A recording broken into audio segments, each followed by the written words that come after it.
With Wuthering Waves only being less than 2 weeks from release, and the hype for the game is quite high, I thought we could go over everything that we can expect the game to have on release. This includes rewards, modes, and some systems.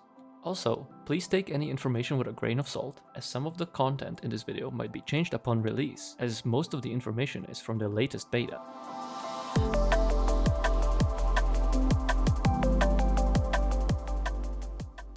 Let's talk about the rewards and about what we can expect to get on launch. With just the pre-registration rewards, we get a bunch of resources as well as free pulls. At the time of making this video, Wuthering Waves currently has 29 million pre-registered players. When we hit the milestone of 30 million pre-registered players, everyone will get free 20 pulls. To my knowledge, these are regular, standard banner pulls and not limited banner pulls. We should be also getting a 4-star weapon of our choice as milestone for 5 million followers across all platforms. Additionally, there is a web event going on for Wuthering Waves, being able to choose any 5-star echo of your choice to get a little bit of a startup. I will get to echoes later on. Aside from just pre-registering for the game, players can expect a bunch of rewards at launch from just progressing through the game. This includes many ways of obtaining the premium currency Astrite.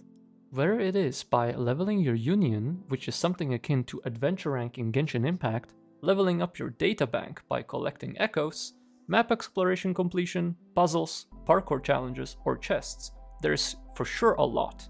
Wuthering Waves will also greet us with their version of daily login event, which includes more standard pulls, limited banner pulls, as well as a free 4-star character, Senhua. On top of that, when players reach Union level 15, they will be able to obtain the very handsome character Yuanwu. As Wuthering Waves is a free gacha game, we can expect some kind of monetization. This would include the usual premium monthly pass that nets you a certain amount of Astrites every day.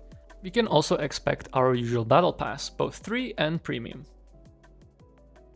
Now that we looked at everything rewards related, we can move to what kind of systems and modes we can expect in Wuthering Waves. Also, if you like this kind of video, make sure to subscribe for more Wuthering Waves content.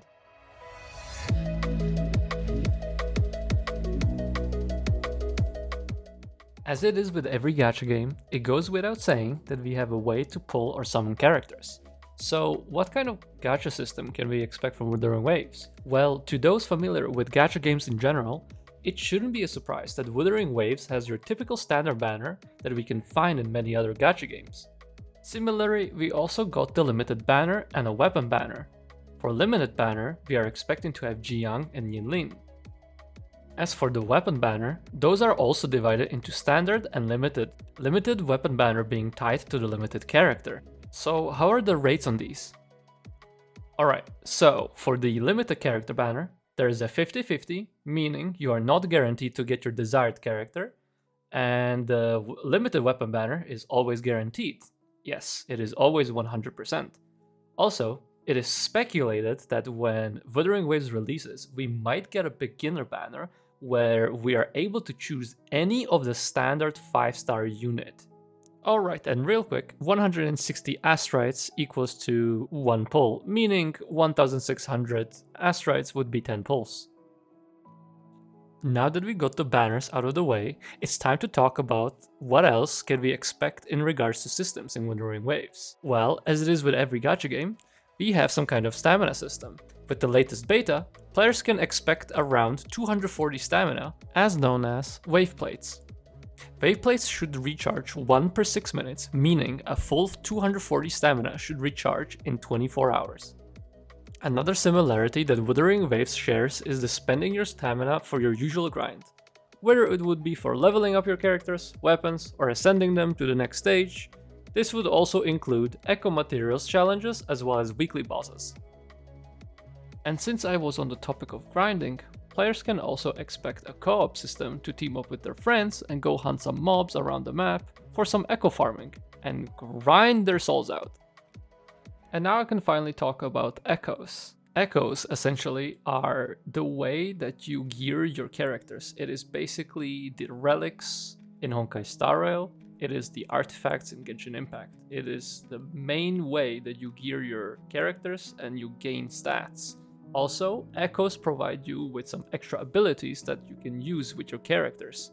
I do not want to go into full specific details of of how echoes work, but one thing I do want to mention is that when you're grinding echoes, you can also encounter a special type of echo, which is basically something like a shiny Pokemon, and it will have a cooler appearance, it will have an altered appearance, and it's basically just like a trophy in a way. Finally, we can talk about modes.